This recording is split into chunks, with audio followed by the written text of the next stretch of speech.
The council just rejected a proposal for a new marijuana dispensary in a high-traffic area, raising the question, where should those things go, and where should they not? Right.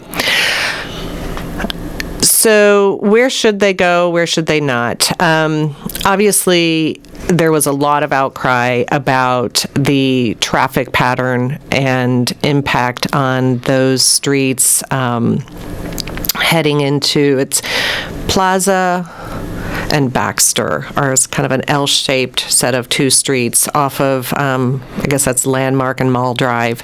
And my point was that the special use permit, of which a dispensary is required to obtain, one of the criteria of that special use permit is that it will not create adverse impact on traffic or parking patterns. And I didn't feel like it met that criteria for the special use permit. I really separated the emotional argument about the for or against for the dispensary and really looked at what I thought was government's role, and that is to provide public roads, safe roads to residents and businesses. And in this case, that's why it's a criterion for the special use permit, and I felt like it didn't pass it. Now, as an aside, I did say publicly that I felt that those roads and the design of those roads needs to be studied ASAP, because whatever goes in there, and the next thing that goes in there may not need a special use permit, right? So let's say a coffee shop goes in there or a hair salon. It's still a problem, and it's still, I don't think, a very safe place for people to go to those businesses. And to my point earlier about being a good place to have a business, we want to make sure that we're doing our part as government to create safe passageway to their places of business. So where should marijuana dispensaries go and not go? Well, that can be outlined and is outlined right now by our ordinance, and by and large, which we passed in like 2019, 2020, by and large, it's meant to, we created essentially some buffer zones around vulnerable neighbors like schools and churches, and we did a pretty big buffer zone around the ISU campus. So when you look at that map, it largely pushes it by default out to more outlying areas. It's not a surprise then that you see where one of the current ones is up there in North Normal off of Northtown. So, some would argue that it is a destination for their clientele. And so, in this community, nothing really takes more than 15 minutes to get anywhere. So as long as there is safe roads and plenty of parking, I don't have a problem with it being zoned. Pushed out to the edge. Mm-hmm. Okay. Right. How many should there be? That was another issue that I was surprised to hear that state statutes or something about the current cannabis state rules have changed since we adopted our local ordinance. I recall that the state was going to limit per law enforcement district, which includes Bloomington and Normal, that there would be a natural maximum of 3.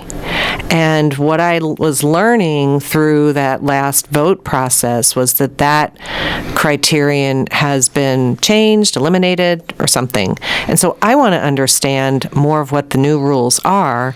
And again, publicly, I called for a revisit of our ordinance. So if there are fewer limits by state rules, what should the local limits be? Is it 3? Is it 4 per Bloomington Normal? Should it be treated any differently than a liquor store? Right. That's the $64 million question, Charlie. I don't know, but that's a question that I would like our council to debate. So what are your own sensibilities about that? And not holding you to that, but if you had to vote today, how would you vote, and what sort of sensibilities are your concern? I don't really know how I would vote, to be honest. I would want to weigh, instinctively I want to be business friendly. I don't want government to get in the way of entrepreneurship. So I come to the decision with that mindset. On the other hand, I also always come to any vote with what's right for our community. So I would have to weigh those two major factors, and there's probably others. I would really benefit from hearing what my council colleagues are saying. So the public is saying various things. Some are saying not at all, few of those.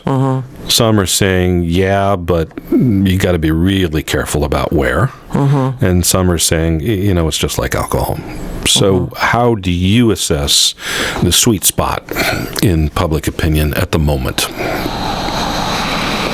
What's the majority opinion, if there is one? Based on the conversation, on the comments that I heard at the last discussion of this with respect to the special use permit, there's a lot of concern in this community.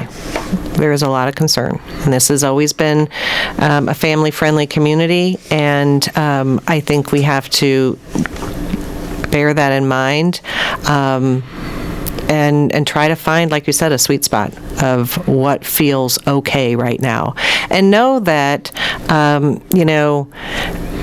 these decisions, especially in a new industry like this one, I feel should always be revisited. You make the decision for what you know at the present time, and you try to make that best decision.